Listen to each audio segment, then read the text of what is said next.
It's here from MetLife Stadium. Woo! All right, MetLife Stadium, home of the Super Bowl champion, New York Giants. And the Jets. Rough season for the Jets. And, Fireman Ed quit the team. Fucking mascot quit the team. I mean, what's his name? The Philly Fanatic? I mean, who's next? The San Diego Chicken? He quit the fucking team, and that made the news. Makes no sense to me. Anyway, Jets, been a rough season for the Jets. It's been a rough season for all of us, actually. I mean, especially for you guys, party planners, wedding planners, event planners, with the hurricanes and the nor'easter and all this shit that's been going on with the weather. I can only imagine you probably were getting phone calls over the last few months. Hi, is my party all set? My party's all set for the weekend. Your party? Got a hurricane the size of fucking Texas blowing through here, your party. Unless it's in a bomb shelter, I don't know what to tell you. Party. That's the bad news. The good news is you are paid in full. Thank you very much. We appreciate your business.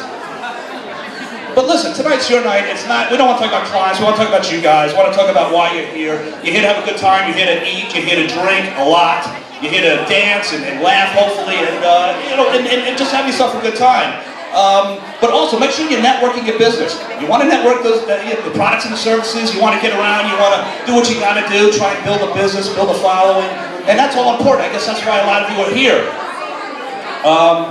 Keep in mind, though, when you're networking your business and your product, you're also networking the flu. It's cold and flu season.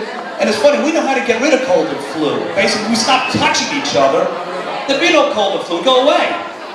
We know that for a fact, but we're too polite as a society, so we shake hands, we kiss, we greet each other like this, and that's a little difficult. It's difficult to be rude. And I'm sure this probably happened to a few of you tonight. You're eating the finger sandwiches, you're eating the shrimp, you're eating all the food. Someone walks up and they stick their hand out. Hey, how you doing? They stick their hand out, shake your hand.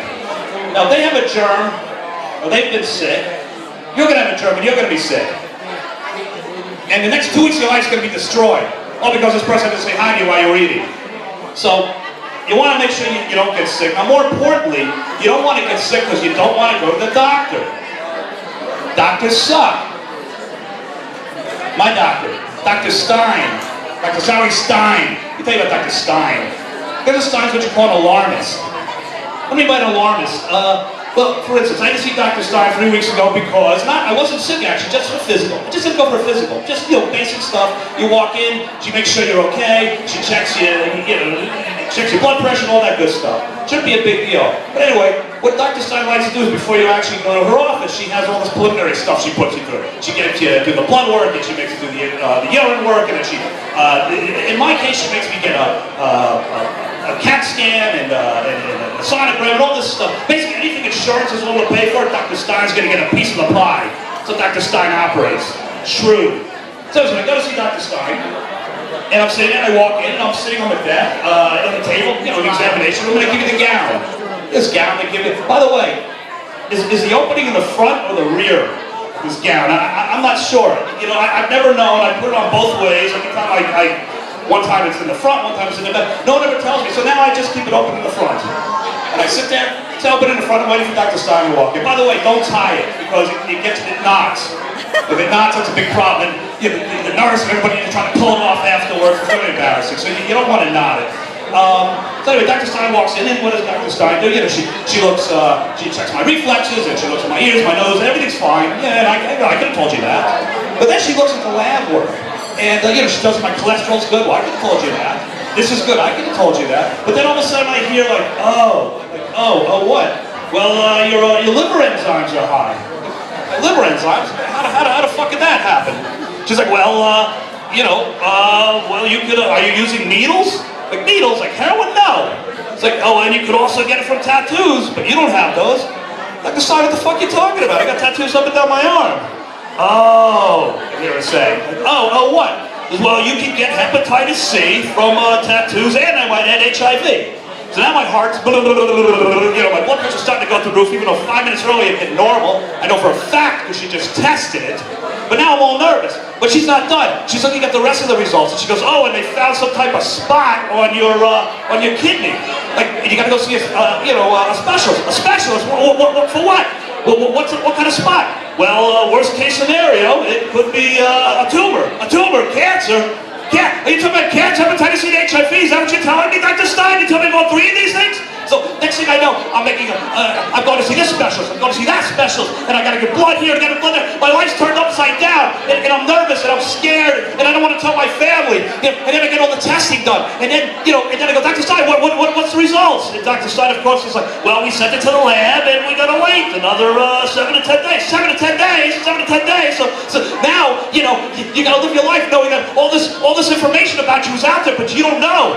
You don't know if you died. You don't know if you died from HIV, hepatitis C, cancer, all three, and your life's in disarray, and you don't know what to do. And then and Monday comes along, and then Tuesday, and then the phone rings on Wednesday, and you're hoping it's Dr. Stein, but you don't want it to be Dr. Stein because you're afraid Dr. Stein's gonna say, hey, I got bad news for you. You're fucking dead. And by the way, pay me. So fuck. But it's not Dr. Stein, it's your mother. She's from Florida, and she just said, Mom, I got no time for you. Leave me alone. Did you see I got bigger things to worry about? And then your son comes, are you gonna see my recital over the weekend? Your recital? You're not even talented. Fuck you. I'm not going to see your recital. Get out of here, kid. So you've destroyed your relationship with your family. All goes to Dr. Stein. And then Thursday, Friday, your buddy calls up and he wants to take you to the football game, but you can't go because you're scared because you think you're dying. So you say no. So you turn down front row tickets. And then Friday, finally Dr. Stein calls. She calls at 5:30. And you missed the call! You missed the fucking call! So you call right back, Dr. Stein, Dr. Stein's office, I missed Dr. Stein, I got to find out what's going on with all these results. But she left, she's gone, and you can't do anything about it, and you can't talk until Monday, so then to Saturday, and then Sunday, and you're nervous, and you're walking around at the park because you got to get out of the house, and everybody's laughing and having a good time, but you don't like them anymore.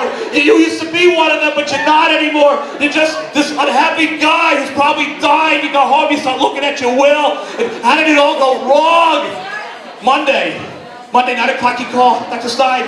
She's not there, 10 o'clock. She's with a patient, 10:30, she's with a patient, 11 o'clock. She's with another patient. Get her off this thing. I gotta talk to Dr. Stein. She finally gets on the phone. Well, what's the problem? And then you realize she doesn't know why you're calling.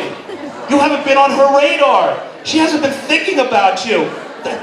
You've been thinking about Dr. Stein non-stop, but she wasn't thinking about you at all. She's one of these happy, laughing people. But finally, you tell her what the deal is. You hear flip, flip, flip. She's looking through her paperwork. She's looking through her records because she doesn't know what's going on. So finally you hear Dr. Stein say, oh yeah, the hepatitis C, that's negative, that's good. But what about the HIV? What about the HIV?